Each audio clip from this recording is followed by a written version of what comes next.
What's going on, guys? So we're gonna be doing a watch along for the future of Commander. They also have Q and A's. Down below they have like the untapped step, the beginning, the meat and potatoes in the middle, the end step. We're just about to get into the meat and potatoes.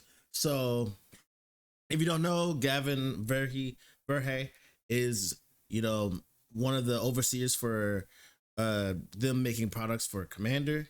So he is very important. He's a director, I believe. And then we have Aaron, who oversees like cards being created in general. So he makes sure everything's going well and smoothly with creating new cards, not just for Commander, but in general. All right. Let's start with what was announced yesterday, which is that the Commander Rules Committee has handed over management of the Commander format to Wizards of the Coast. How did we get here, Gavin? Yeah, it has been quite a week, I would say. So last Monday, the Commander Rules Committee announced some bans for the Commander format of Nadu, Dockside Extortionist, Jewel Lotus, and Mana Crypt. And of course, when you're making bans at this level, there's going to be a lot of discussion around it. And the discussion was very heated. It quickly became very heated and escalated immensely, far beyond the scope that anyone could have anticipated for this. Oh, and it's been tough. It was really tough listening to how far it escalated, all the way up to hateful messages, death threats, and more. Being calls with these people, with the rules people I would consider close friends. It's just tough. It's really tough to see that. And so, we started discussions midway through the week with them. What are we going to do? Right? This is clearly not okay. And I think one of the things is the rules committee are 5 people who are so incredible and so dedicated to Magic, and they have done such a great job shepherding Commander.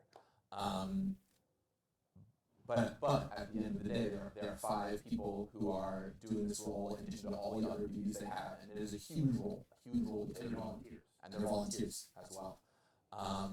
And the amount of problematic messages they were receiving and the amount of impact it was having on their lives was immense.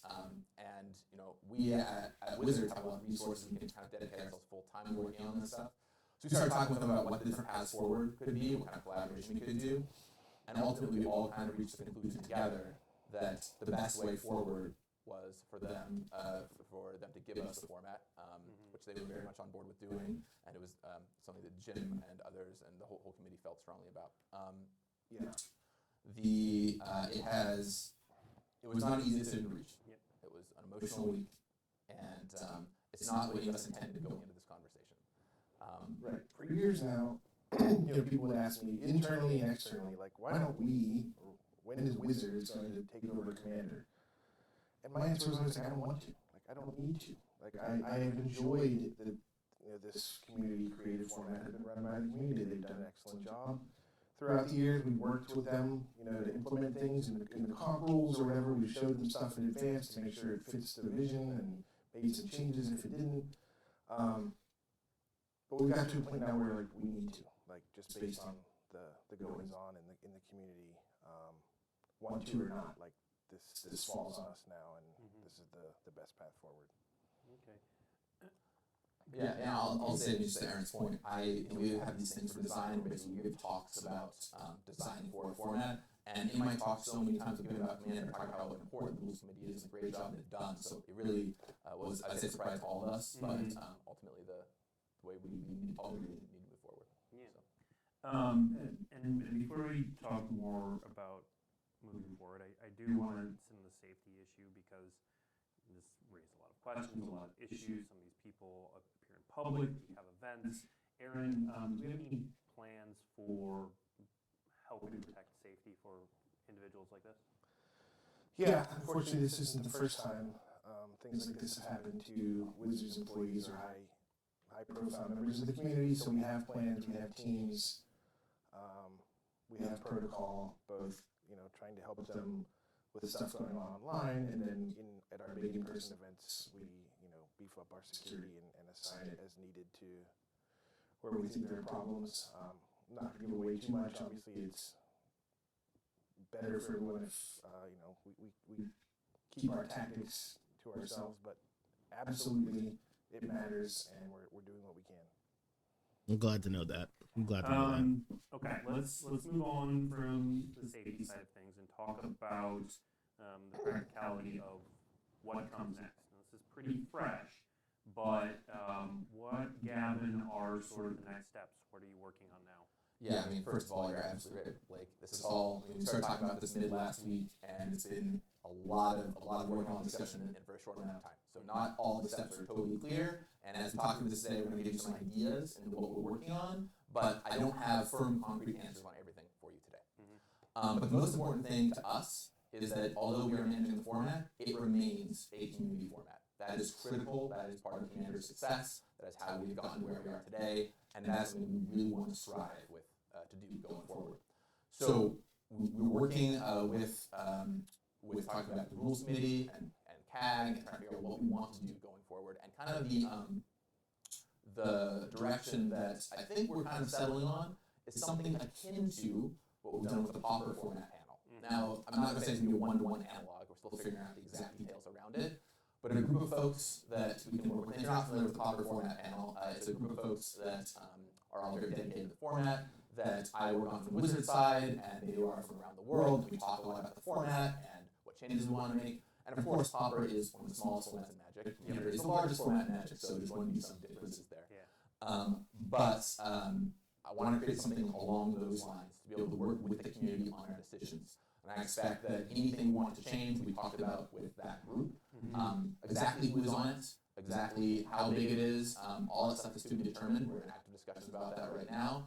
But it will involve reaching out to a lot of people who are very close to the Commander format, including RC members, CAG members, and so on, folks who already know and have identified themselves with the format to be a part of this. So more information on that as it becomes available, but that kind of thing is exactly what we want to be doing here by putting the community still at the center of a lot of what we're doing. Yeah, part of why this format is hard to run and why I was not, chomping at the bit to do it, is that it's unlike every other format we run. We don't get tournament data. We don't get tons of data from Magic Online, and where we're making the decisions about, a card is clearly too good because it's winning too much or showing up too much.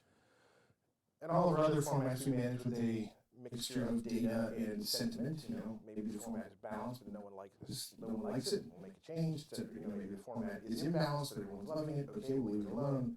This one's all sentiment driven for the most part. Yes, obviously at some point the data becomes irrefutable. The card is too good. Well, we can do something about that. But in general, it's more like, are people having fun? Are they adhering to the spirit of what's going on? How do we know this? And we play in house a lot. I expect there will be multiple games outside my office at lunchtime today. But it is such a huge, disparate community that enjoys different things, and we need information from as many parts of it as we can to know what we're supposed to do next. So yes, community involvement, a format panel, whatever shape that's going to take, vital. Okay, I'm going to be a bit blunt, Aaron, because this is a question we see a lot in a lot of different ways. Is the community, fans, I'm sure a lot of the people watching right now, they trust Gavin. They like Gavin. It's one of the reasons he's here. But their concern is that the Commander Rules Committee was a group of volunteers. They were literally there for the love of the game. Wizards of the Coast is a business and needs to make money, and they're worried about that profit motive seeping into our decisions. How do you, as the vice president, look at long-term and short-term actions here? I am also here for love of the game, as are, to a person, everyone on my team. And I'm fortunate to be in a position, where the buck kind of stops with me. Yes, Hasbro wants things. Yes, my boss wants things. Those things are pretty fluid, intangible. I have a lot of freedom to execute as I see fit for what I think the best thing is for Magic as a whole. I want this, I've said this in many talks, Gavin mentioned talks, team meetings. Our goal is to make this thing last forever. Yeah. Our goal is to grow it. We obviously want as many people as we can playing it. We make a lot of decisions and products to try to increase the reach and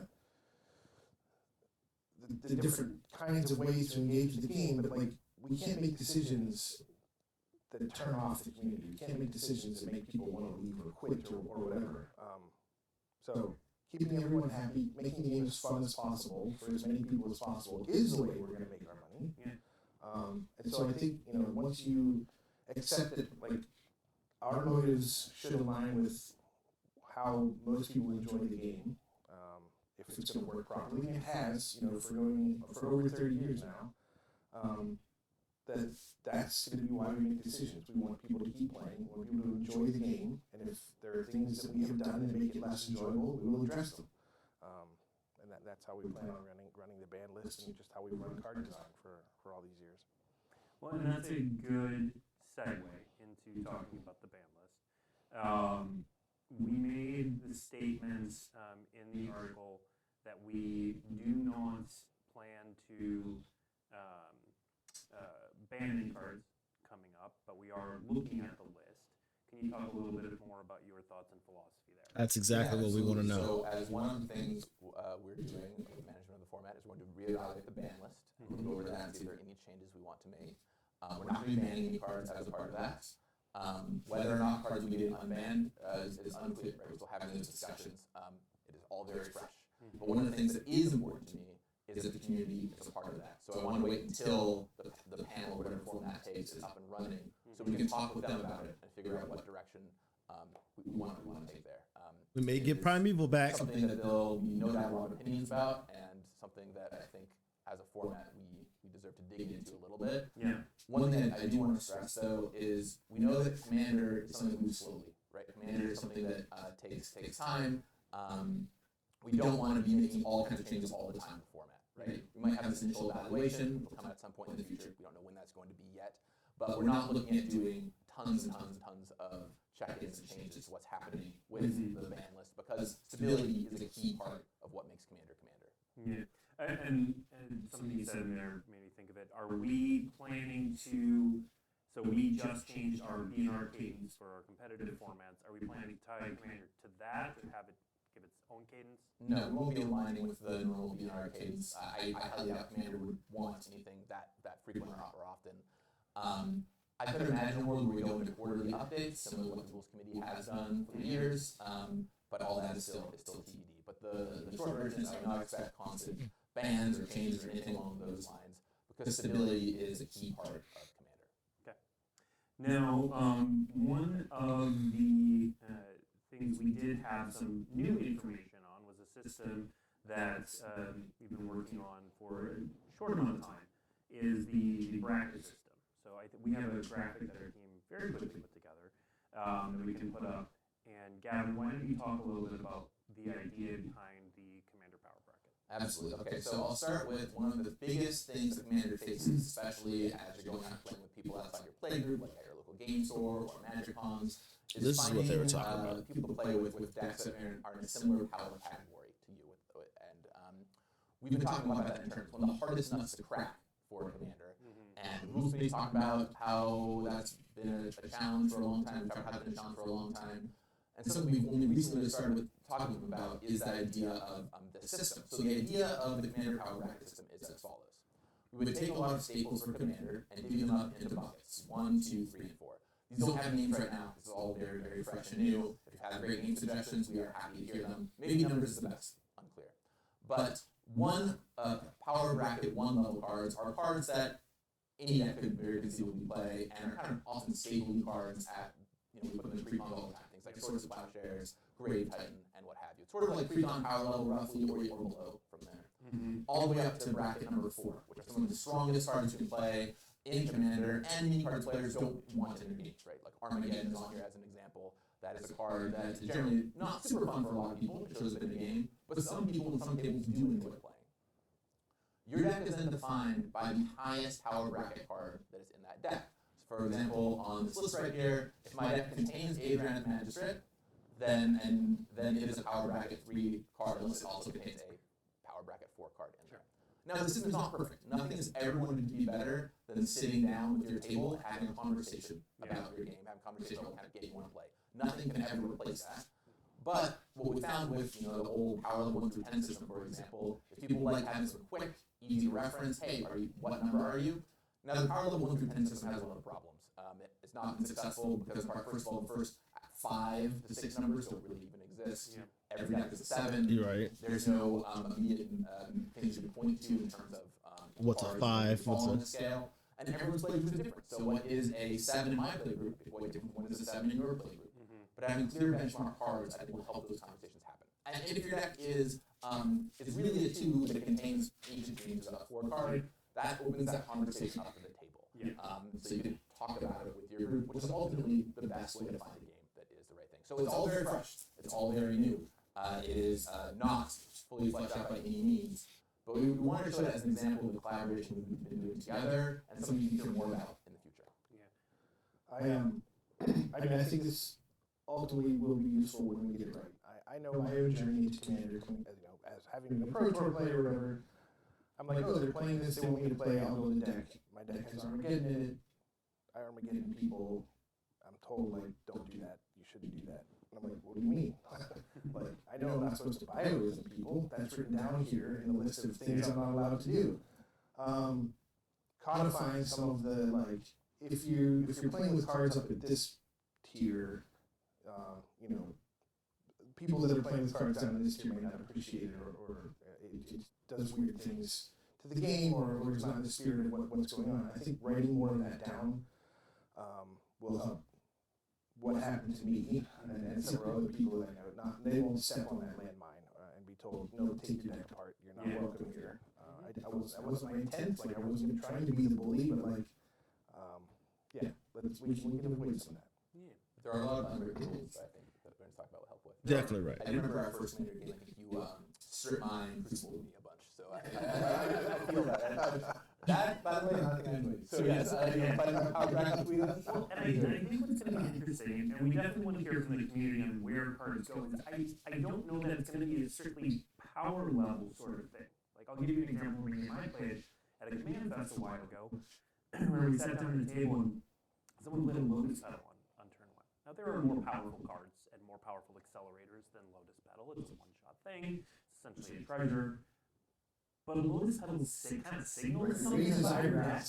Like, there's, if you play a Lotus Petal, you are dedicated, because that's probably like 5th, 6th, 7th down your list of early accelerators. And so I think it'll be an interesting conversation about where cards lie versus their sort of objective power level. Yeah, and I think Lotus Petal is a great example too, because there are plenty of super high power decks that play Lotus Petal. Also been playing my fun little Tetrar on a white deck, and I just want to keep the story trigger, right? And so that's a conversation that once again you would have with your table. It can't ever replace that, but it's a good thing to get you directionally started. Yep, exactly. Digging into that more, I want to read a question that came from our Discord. Is there a dedicated team that's going to work on the bracket system? Out of all mentions the post, an official and professionally designed power system is something I'm very hopeful for, and if it's properly implemented, it could be very helpful in format, longevity, and overall structure. What are your plans for developing and constructing this bracket system for the future? Yeah, well, as I mentioned before, I want to work with our community group on it a great deal. We've been doing some work already with our design team to kind of figure out where we think cards might go, but ultimately involving the community is going to be a big piece of this. So if you have thoughts, please send them our way. I'd be happy to hear them on social media. Our Discord is a great place for them as well. And we're going to continue to talk to our design team to kind of get some initial structure figured out. But then once this community group is up and running, I really want us to all tackle it. And ultimately, I don't know how many people are going to be in this group, but not everyone is going to agree perfectly on everything, because if we try and sort 100 Magic cards into 4 buckets, there's going to be different opinions there. But getting directionally about right on where we want to go with everything, and then rolling it out, and then even fine-tuning it over time based on your feedback is going to be critical. And the nice thing about this is it's pretty easy for us to move some stuff around with proper communication. So it might take us a little bit of time to get it right, but we're eager to dig into this. Yeah. Now, is this meant to replace Rule 0? No, Rule 0 is still, like, as I mentioned earlier, the best in community game to sit down and have a conversation about what kind of game you want to play. Yeah. Right? And Rule 0 and pre-game conversations are great for that. But just like how many folks would use power level to approximate something now and kind of bypass that discussion, this will send you directionally on the right path. And once again, if that creates a discussion at your table, then great, we've got you to Rule 0 in a early. Yep. So Yeah, it can shortcut a lot of the. Yep. It will shortcut a lot of those conversations, and it will allow us to set up things at events where power level 2 pod, Over here. and everyone knows what that means. It's not, there's not a lot of ambiguity or Mhm. is my deck really that? I don't know. I promise I won't infinite combo people unless I'm losing. Yeah. That stuff happens, bro. It happens. Combos. We saw a lot of this conversation also bracketed around CEDH or competitive commander. Let's How go. do you all view the bracket system and competitive commander and the whole conversation around CEDH? yes, so internally at Wizards, the thing we primarily design for is what I'll call casual commander, Yeah. right? Just the more traditional sides of commander.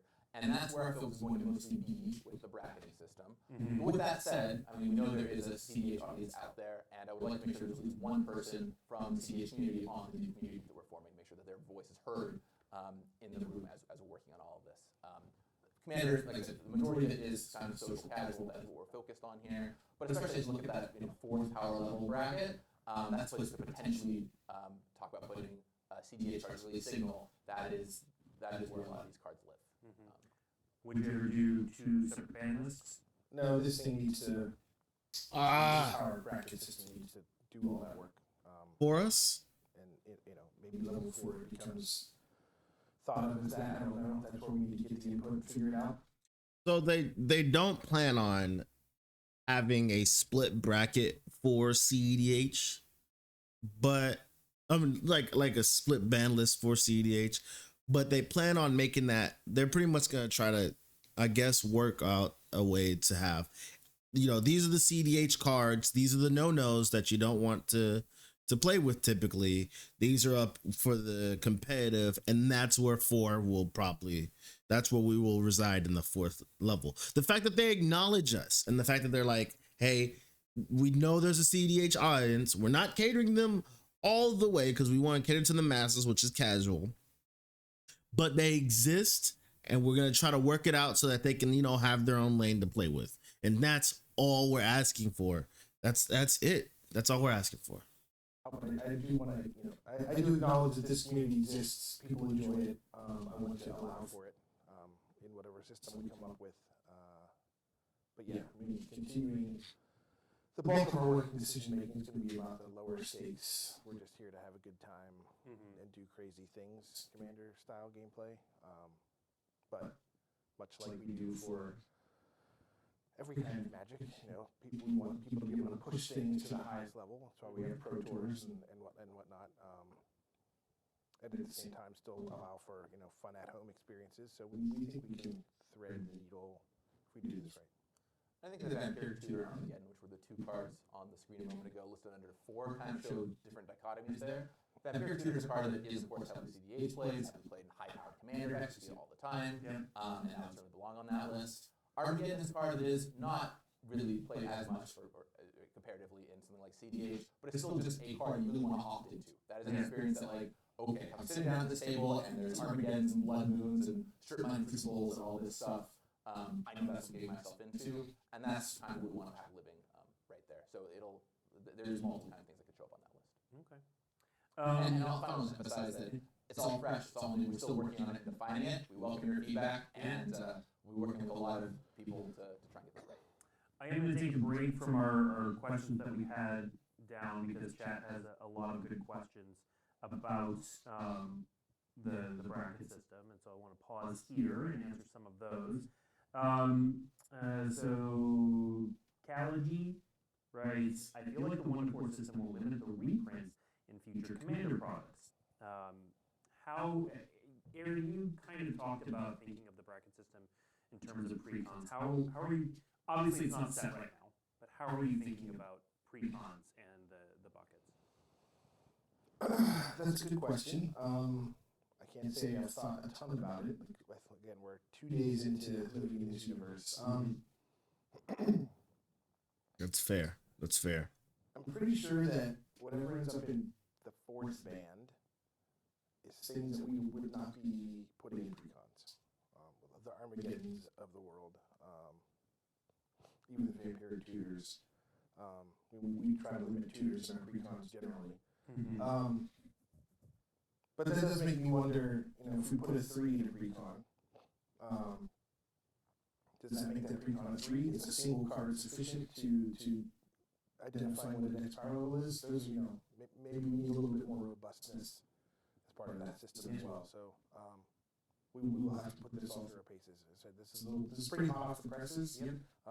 And as soon as you start poking holes in it, there's going to be places where I'm like, oh yeah, that's a good thought. We need to reevaluate that, and that's exactly one of those. Yep.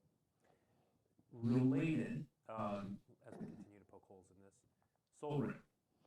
So Soul Ring was obviously a big part of the conversation. Its power level, liquidity, format. Obviously, we don't have it figured out, but how do you two think about Soul Ring?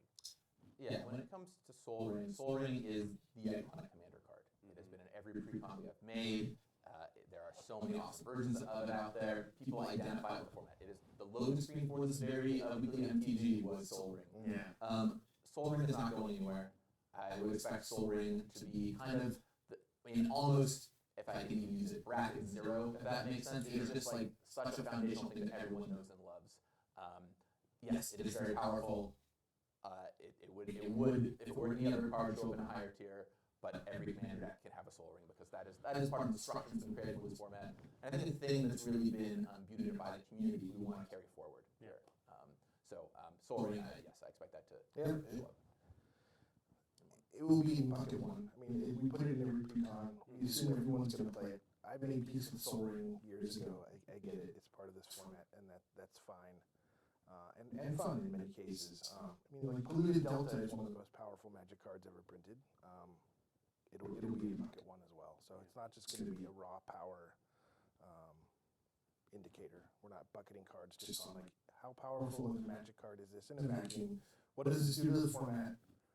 What message do we want to send? How do we want to help people find games that feel appropriate to one another? And saying Soul Ring is anything other than this is just the thing you see every single time you sit down. So we can't striate based on that. It's just not useful. Right. One of the goals is to get you into games with people with similarly powered decks to you. Soul Ring is in essentially every commander deck, and so having it be at the lowest level is kind of an indicator of what kind of game you're expecting to play. If we put it in 4, and every deck was suddenly in that bracket, that's really what we're intending to do here. Yep. So, yeah. Makes sense. Right. So if there's folks out there assuming the first thing we're going to do is ban Soul Ring, bad news. One question / idea that I've seen a lot that I'd love to talk about is one that I actually sort of championed internally just because I'm a Canadian Highlander fan, and I have to get at least one mention in every show, but is a generalized point system. So I'll be the Canlander expert for a moment. For those who don't know, Canlander works on a 10-point scale. You have 10 points to put in your deck. Most cards are worth 0 points, and then the highest powered cards are worth anywhere from 1 to, I think, 8 points is the highest. But you can only have 10 total points in your deck.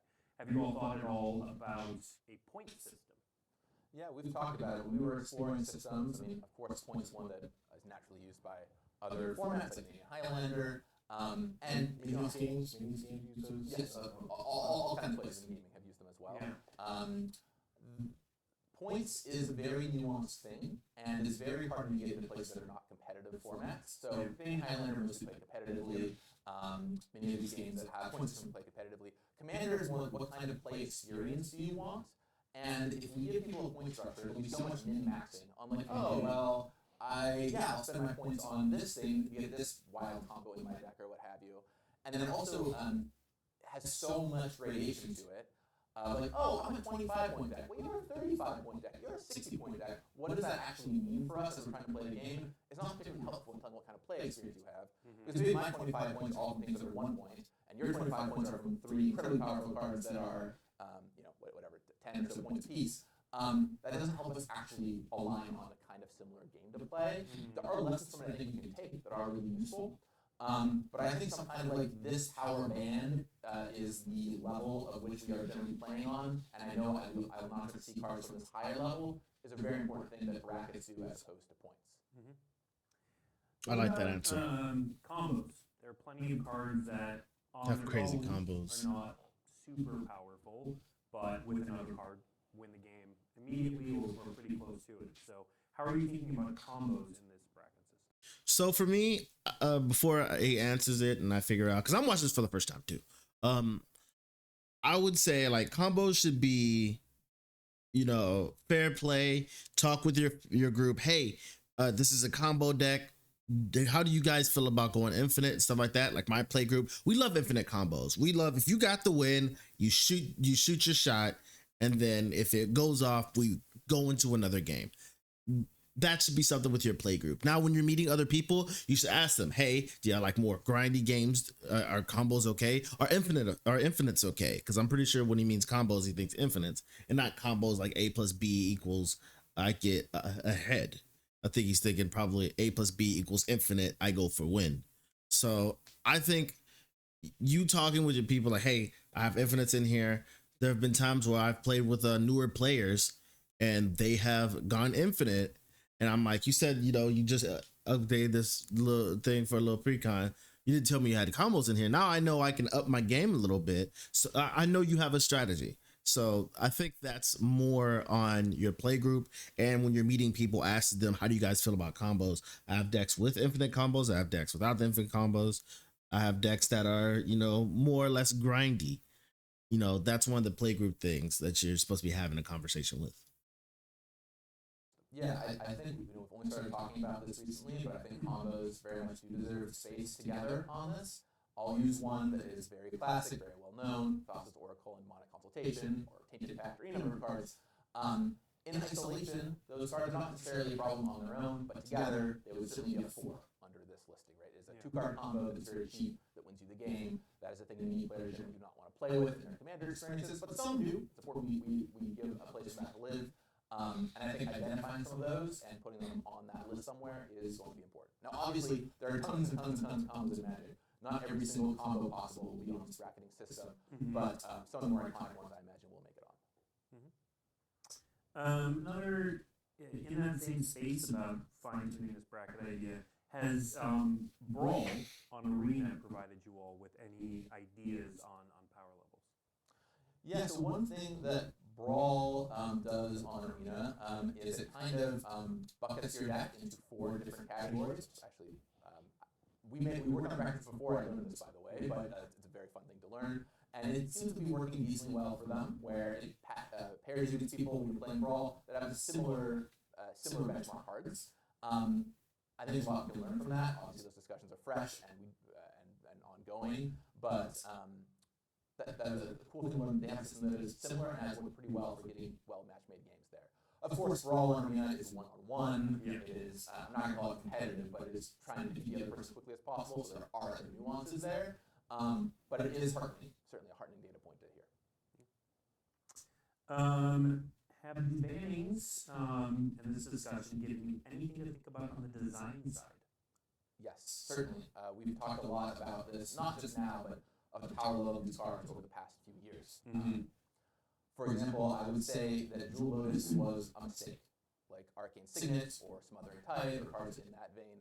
These are cards that we would not make with heuristics that we have today, knowing what we know about Commander. And in the past couple of years, I think we've been pretty good in general about the kind of shape we've been taking with things.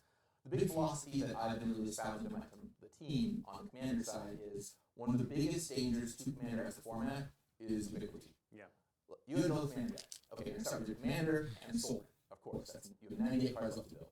Okay, but then we make Command Tower. Well, now your Commander is going to start with your Commander and Soul Ring and Command Tower. You have 97 cards left to build. Oh, now we make Arcane Signet. Well, your deck starts with Command Tower, your Commander, Arcane Signet, and Soul Ring. Now you have 96 cards left to build. And if you imagine a future where this goes on, and suddenly there's 10 cards you put in every Commander deck, 15 cards you put in every Commander deck, it's a huge problem. Yeah. Because what makes Commander so great, or what makes it so great, is that your deck is your way of expressing yourself and building something that is unique to you and feels special. And the more we degrade into that, the more trouble it causes. So on the design side, we're trying to do a lot of making cards that are good in specific archetypes, really good in certain strategies, and pre-cons that point you in that direction, but not these cards that will show up in every single Commander deck that should be in their colors. I'm not going to say we're perfect, certainly, but we really want to try and push back against that as much as possible and have a ton of reviews going on internally to try and make sure that does not happen. So yeah, when it comes to a card, the cards that were banned on Monday, for example, those are cards that we are trying not to make, Dockside Extortionist, Jeweled Lotus. Those are cards that we would not want to make today. Free my boy Dockside. They kind of break our cardinal Yeah. commander design rules on the team. Yeah, and Nadu, which you did bring up, was certainly not does not embody any design philosophy. That was just an oversight, and we've said that. So I have a theory about Nadu specifically. I believe Nadu would have been okay if there were a way to punish it, and besides just straight removal spells, because it still triggers off the removal spell. I believe it would have been okay if it said then that reveals it, and then that player draws the card. So you could punish draws. You can put a stop to it with hate bears, things like that. Then we'd have other answers besides having to try and remove it, or trying to counter it. So countering it is the only way you can do it without them getting a benefit. In writing before, if I don't want people to throw that one up as like, no, you did this. That was never the intent there. But we can't unprint cards. Once they're made, they're made. The funny thing about design mistakes is that they go on to sometimes be the most popular cards in the game.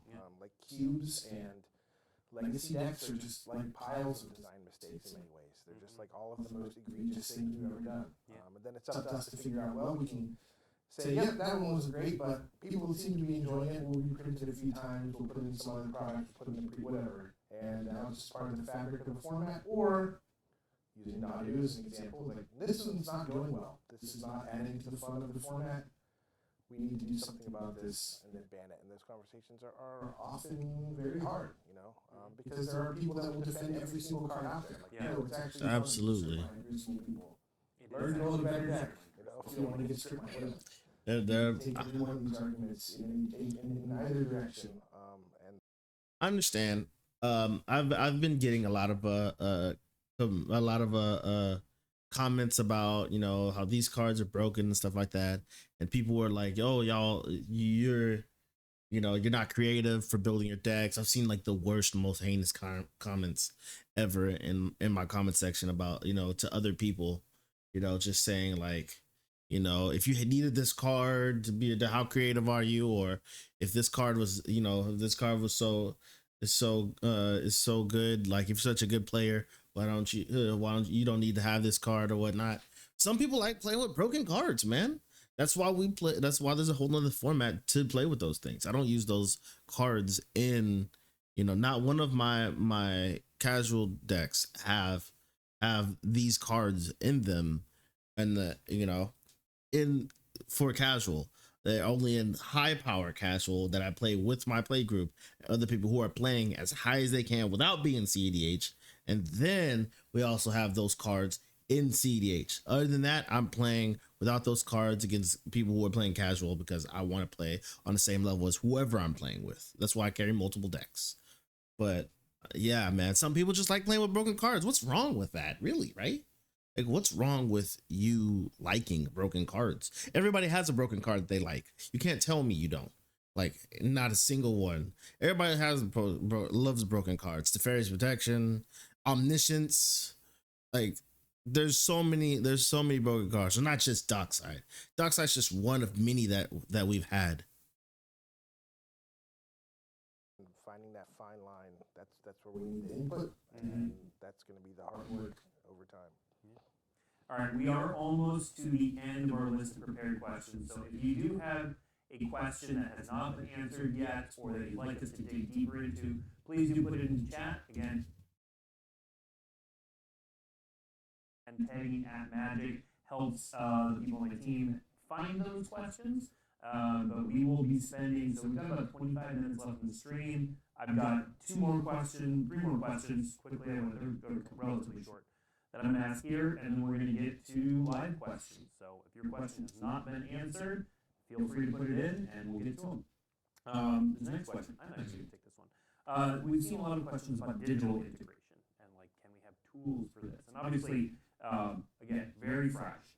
But when this came up, my team already started talking about this. So one of my teams is the web team that manages, among other things, our format pages. And we had already been talking about we need to refresh our format pages, and so when this bracket idea came up, the team immediately was like, wow, it'd be really cool if we had a tool on our commander page of like, put your deck list here and tell you what number it falls into. So yes, that is something we've already started discussing now. Digital tool implementation takes time, but I think a lot of us are very excited about the possibilities there. Next question, hopefully a quick one for you, Gavin. What about the Silver Border project? And this was a rules committee project that they were working on that hadn't come out, rolled out yet. Is that going to be canceled? Do you have any inklings on that yet? Yeah, I think it's a cool project because a lot of players do enjoy playing Silver Border cards. Not everyone wants them in their game, but having that discussion and figuring out details around that is still going to be important. It is, I'll be candid, it is not as important as all the other stuff we're trying to figure out right now involving how this is all going to move going forward. But at some point in the future, I do think it's a thing we'll resume and take a look at. I think it's a great project to work on with the community group as well. I know that many people on the RC and CAG currently have been working on this, and we can hopefully take the seeds that they've planted and in this new group all work together to make something great here in time. I wouldn't expect anything soon, but it is something I want to continue forward. All right. And then lastly, what is your timeline on everything? What are you aiming for? You know, we've got MagicCon Las Vegas coming up. I know a lot of people see us take this over and they're like, okay, now what's going to happen? What is your timeline on all of this? Yeah, well, I mean, as I've emphasized a number of times, this is all happening quick, right? It's all fresh. We're also figuring out exactly when things are going to occur. The goal I would like to shoot for is having something with the power brackets ready to go by MagicCon Las Vegas. So we can have an article up, something up to point in that direction, and we can kind of try it out there. Maybe we can get some fun little things made for the tables, so you can indicate what power bracket you're in.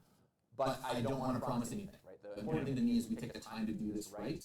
Commander is an important point to a lot of people, myself included, and I would rather take the time to do something correct than rush it out before it's ready. All right. Go ahead. My first goal is to get the committee identified and read in and start those conversations because I don't want to make too many other decisions without them. Yeah. Right. And we're not going to ban, whatever, change rules without that committee existing. So if people want some sort of immediate action, it's not prudent. It really isn't.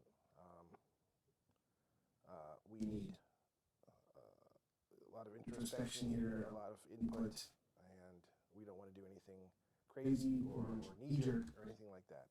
So I believe those conversations will be happening this week, starting to identify people, reach out to them, and then let Gavin, run his first meeting or whatever that's even going to look like. I have no idea. Yeah, and I'll echo that entirely. Once again, the community focus here is critical to us. So before figuring anything out in earnest, having that touch point created is really, really, really important. And I literally have meetings about this later today. So we'll be working on it fast. I appreciate you coming on the show first.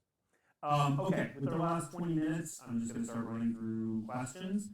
These are not questions we prepared for, so the answer to a lot of them, maybe we're going to figure that out. But so, for example, our first question from Noodle Penguin: how big do you guys envision the new team directly in charge of Commander will be? Right. So when it comes to this community focus group, which is I think what they're talking about, That's like here, the safest question figuring ever. out exactly how big we want it to be. We're looking at something in the range of between 10 and 20, but unclear how it's going to look at this time. There's going to be a lot of different factors to take into account there. So it could end up larger, could end up smaller. That's TBD based on a number of things, I would say. And then in terms of design impact, so I help head up the Commander design team, and in that group there's probably about 12, maybe 10 Commander designers, and they'll also, of course, be working on this to some degree as well. So, but Wizards and the community collaborating together. Okay. I got a couple questions in this same space, so I'll ask the shorter one. Will this new community-focused panel help guide Commander include any members of the CEDH community? Yeah, and I mentioned this earlier, but it is actually really important to me that we have at least one person who knows the format. Only Put one? that on there to be a voice for that community. At least just one? But the It's focus gotta on be like Commander 3 of from a them. design perspective is the kind of more traditional casual social commander. But I don't want to downplay the fact that CH is a community that has a very excited audience and a lot of people very active in the game who are passionate about it, and make sure they have a seat at the table is critical. Yep. So I don't necessarily like how at least one, because we are definitely not a large, not an incredibly large part, but we're at least the hot 15, 20, maybe 30% compared to the rest of the pie of Commander. And I believe like we should have more than just one. Hell, if it's gonna be 20 people on the board, at least have 6 or 7 of us be CEDH. So now we have a decent number of representatives. That one person's vote isn't gonna really matter too much if he's like, you know what, I think we should unban Primeval Titan. I don't know. I think we should unban Primeval Titan. There's way more crazy things. Everyone else in there is on casuals is like, no, let's not unban it. And then he's like, well, but it's gonna be in the 4s. So if it's in the 4s, it'll be okay. But they're like, nah, we just don't want it there, period. But CDH is like, yeah, but if we kind of do that, we'd be okay. You won't have to see it if it's a 4. Then you know the conversation will be said, hey, I got Primeval Titan. And they're like, oh, well, that's a 4. We don't play with 4s. Like, you know what I mean? So the one guy's voice is gonna be drowned out by the many. You know what I'm saying? Because if it's just one, so 6 of them or 7 would be fine. You know, because that's a nice little chunk compared to, you know, just a little bit over that 5 gap.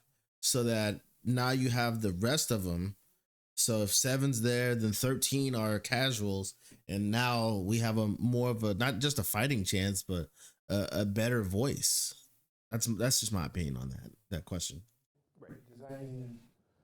Designing cards and products, we're going to get the middle, but rules and floor rules and ban lists have to account for the extremes. So absolutely, I think it'd be great to hear from those folks on these matters. Cool. All right, from 2023 Mod 3Z, the old RC was very American-based. How we work on making it less so, and how we ensure that Europe, Asia, and so on get a voice as well. So when I was helping put together the Pauper format panel, something that was really critical to me is that we got a wide spread from across many different areas. It's too early to tell what it's going to look like and what the exact mix is going to look like here in the community-focused panel. But making sure we have a spread of people that can provide feedback, I think is critical to making sure that it all runs smoothly, because we want to be able to hear from many different regions as to what is happening in their area, right? Both around the US, around North America, places like Europe, and so on. I can't guarantee it's going to look exactly the same in terms of percentages of the mix, but getting representation there from many different places, I think will do us a lot of good. Okay. Next question. I saw this almost immediately when we talked about the bracket system. Would you consider a 5th bracket for CEDH? We're certainly not tied to number 4. Yes! With 3 and not feel like enough. Yes! But we could potentially talk about doing more. Let's start with 4 and see how it all turns out. But this is pretty fresh and new. So as we begin doing the exercise, if it feels like we need a 5th one, we can do it. I'll say personally, for me, I often enjoy scales that don't have a midpoint, because it forces you to kind of pick a side on where you want to fall. But that is certainly not a heuristic we're going to hold to by any stretch. Okay. There on this one. Will there be a plan to print how-to guides explaining the bracket system in products like Precons? That would be nice. That's interesting. At the very least, we can put QR codes or URLs in there to make sure. Have questions about how to tune your deck? Go here. I do think That would be nice. That'd be okay. I personally don't care about that, but yeah. It would be nice for the newer players. So that'd be something, not a must-have, but something that I would like for us to have. Even though, you know, I won't be using it. It'd be great for the format. This exists and talk about it and let people know where to go. So that's a good thing. That pathing will be important to build in for sure. And I agree. I totally agree with that. And I think that within it will take some time to get there. Right. First, you want to flesh this out, figure out how it looks, put it through its paces, make sure it is actually accomplishing its goals, and then at that point, I think putting it into products on the inserts and so on will be great. All right. Given safety concerns after this recent announcement, would we have the Commander Advisory Committee, or whatever we end up calling it, would we make them anonymous? Would we make them public figures? Would we give them a choice? Still discussions happening about that. One thing I think is important is I don't want it to seem like there's some shadowy cabal of people that are on this group that are all making the calls. So I think having some faces there is really important. Whether or not they all have to be public facing, exactly the framework that takes is still something we're talking about. And I will call out that with this group, this is one of the many ways we'll take feedback in, but if someone is on this group, doesn't mean we're going to ignore what they have to say or not talk with them, right? There's a lot of folks in the community that I reach out to, that RC has reached out to in the past, to talk about all kinds of things who are not on the CAG or involved in that circle. So we will be interfacing tons with the community in all kinds of fashions. This is one arm of that. So like I said, exactly the shape is still ongoing. Yeah, I think it's good for us if there are people on this committee that are very public about it and saying, hey, I'm on this committee. If you have an axe to grind, come to my Discord or hit me up on social media, because we want them to be synthesizing, information from the community as a whole, and if they're not in a position to actively solicit it, then it gets more difficult. But yeah, I can easily see us making allowances for like, okay, we're gonna say there's 3 other people that aren't willing to go public with their identities or whatever, or their information. Totally get it. There's still probably a lot of good for us there, and it is in no means our intent to ever expose anyone to anything harmful or dangerous. So that's not. We will think that through. All right. Let's see. Can you talk a little bit more about the complications around combos on the list? One of the comments I saw a lot was, sure, we can talk about Thassa's Oracle Demonic Consultation, but Magic is just full of game-winning combos. Are we going to list them all? Are we going to talk about them philosophically? Yeah, so one thing, once again, super early conversations about this stuff, but one thing we've been talking a lot about is if with combos, they should be more philosophical in nature. For example, Bracket 4 is the most efficient combos, your 2 and 3 mana, 2-card combos that will win you the game. Bracket 3 is stuff that's a little harder to pull out, it's a little more mana-intensive, like Sanguine Bond and Exquisite Blood, right? It's a 2-card combo that will win you the game, they both cost about 5 mana. And then Bracket 2 is like probably no infinite combos, maybe like 4 to 5 infinite combos are acceptable, but it's too early to know exactly how that's all going to shake out on this list. But I think it's very plausible that a more philosophical approach could help catch some of that stuff. And one thing I want to do with the cards that are on the list is talk about why they're there and what that means, right? The fact that this card sits here, or this combo sits here, might be like, we're not looking to have stuff at about this this range here. For example, tutors, we saw Vampire Tutor on the screen earlier, instant speed efficient tutors that are at that level will likely end up in Bracket 4 for the most part, right? 1 mana tutors, I would expect that Vampire Tutor, probably Enlightened Mystical, are likely candidates for 4, and so you can easily break down tutors in a similar fashion. But TBD how it's going to all play out. Okay. Aaron, when you think about the brackets, do you envision them being strictly lists of cards or sort of philosophical definitions of what play looks like there? I don't think in the middle and at the bottom we can make lists. Because we would have to account for every single card in the game, or every single card anyone's willing to consider playing in a commander deck. The top, I am more hopeful that we can be a little more concrete about. Even if that might require some finesse, and is this card really that bad, or especially when we get into combos, it's like a Staff of Domination, really 4, depends, you have, Karametra's Acolyte in your deck, or whatever, pick whatever ways you plan on abusing that card, because by itself, You want to pay $5 and tap and draw a card or whatever it is? Who cares? But Yeah. you know, there are insidious things afoot a lot of the times with some of those cards, and we will not be able to capture the ball to the point about combos. We cannot. I don't think we should be putting cards in brackets based on their worst case scenario necessarily all the time, especially when they have fair uses that people enjoy. So yeah, I don't expect the middle to be much more than guidance, and talking about the experience these cards generate and the speed and whatnot. The top, you know, I would like to try to be pretty clear, and the more clear we can be there, the better. But we'll see how that goes. Again, I don't want it to be 900 cards long or whatever. I think then it will become more bureaucratic than fun and not be that useful. So we'll see. And yeah, and once again, it is all directional, right? That communication to your table, stat domination is a great example. If you're like, I have stat domination, and other cards could theoretically wouldn't fit in my deck, that's a great conversation to have when you sit down about what the kind of play experience you might expect. For those who, we've referred to the Pauper Advisory, I forget what it's called, Pauper Advisory Group a number of times. For those who don't know, how does that group work? Yeah, so the Pauper Format Panel is a group of folks I work with on the Pauper format. And the way that group is set up, and I'm not going to say this one's going to be exactly the same, I think that there'll be a lot of reasons why I want to take things a little bit differently. But the way it's set up is all of us talk throughout the week, basically every week, about what's happening in the format, what trends people are seeing, what things like Magic Online leagues and challenges are looking like. We'll get data in from Daybreak Games and Magic Online that we'll pour over. When the community has a big outcry about something, we'll talk about if we want to take action there. When it comes time to actually take action, we'll all work on the kind of announcement together, how we want to communicate that out to the public. And we also talk a lot about just philosophy, right? What are the things in the format we want to hold close to our chests as important? What are the things we're willing to see shift over time? And overall, I mean, I felt like it's been a really great experience with that group.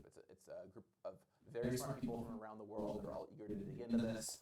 And it's been very positive, and I think that the way we've communicated with the public in a very transparent way has been really successful. And I've heard you hear from you guys all the time that you appreciate the kind of depth we go into in these discussions. And whatever we do with Commander, I would expect something similar in that communication we want to do with you all. Because especially as a community format, having that discourse and discussion with all of you, and even broadcasting changes we're thinking about in advance, is a thing we want to make sure that we do. Yeah, that panel was basically an admission on our end that we don't have the expertise in the building, right? We don't design for that format. We don't have people that have spent hundreds of hours playing it. And in order to make the right decisions for how to manage it, we needed other input. We do have those people in the building for Commander. We do have people that spend all day, every day thinking about it and playing it. But for us, it's using the community, wanting to engage the community in Commander is an admission of, like, the problem is just so enormous. Like, no number of employees spending their time engaging with the format is going to get us a read on how the rest of the world is engaging with it. So we need more than we can provide ourselves. You mentioned getting feedback, so obviously there will be people who are on this Commander format group. But if you're someone out in the world, what are the best ways to provide feedback? Yeah, well, Discord, we have a new Discord set up. I know there's already been a lot of chatter in, so that's wonderful for this. If you want to tweet at me or X at me, or whatever we say these days, you can do so online, available on all kinds of social media networks. And also, I just frankly read a lot. I read Reddit, the most visited websites on my phone. So I'm always reading Magic Reddits. I'm always checking social media. Articles go up, I read those. So whatever way you have to communicate with us, whether it's, and I'm sure I will be reading Discord some. I know it's moving very fast right now, so I can't process all of it. But I'm sure Blake and his team will be sending over a lot of the top, most popular questions, notes. So we'll be synthesizing all of this in the days and weeks to come. And to me, part of the great thing about having the community group too is it's not just me doing it, the design team doing it. We'll all be hearing things from the community together, right? And I see this all the time where different people hear different things or read different articles and we can share with it. One of the great things about the Pauper group is people will share, oh, did you see this article that came out this week or this tweet thread? and often I'll miss it because I was busy that day or what have you, and all being able to see it and talk about it is great. And I think the community group being someone to pick up on all the different threads that are out there in the world will be really wonderful for this too. Speaking of which, we are nearly out of time. I will plug the Discord. It's the official Magic Discord. There's a link to it in the article from yesterday. Not only is there a main channel to talk about the Commander announcement, but the team broke up into a bunch of sub-channels. So if you particularly want to talk about the brackets, if you particularly want to talk about the bands, if you want to talk about any number of topics, there are subthreads for those, and they're all very active right now. So I definitely recommend checking those out. There are definitely more great questions in chat that we did not get to. Share them in all the ways that Gavin talked. Head to Discord, share them with him. You can share them with me. I'll make sure they get to the right place. Aaron is pretty active on Twitter as well. And so we are open and we are eager to hear about your thoughts. So thank you for tuning in. Next week's show is a smorgasbord of things. There's a bunch of cool announcements. So we'll talk about next week's show when we get there. But in the meantime, we want to hear more about your thoughts on Commander, on the bracket system, and on moving forward. So thank you for tuning in, and we'll see you next week. So, what do you guys think? How you guys feel about the brackets? How you guys feel about how they're handling things? How you feel about whether it's good to have, you know, a little section for, or maybe even 5 for CEDH? What's your opinions? Do you think they're gonna do a good job? Do you think they're gonna do a bad job? Thank you so much for checking out this watch along with me. Guys, please be safe and careful. See you in the next video. Don't forget to like, comment down below what you think about what they said.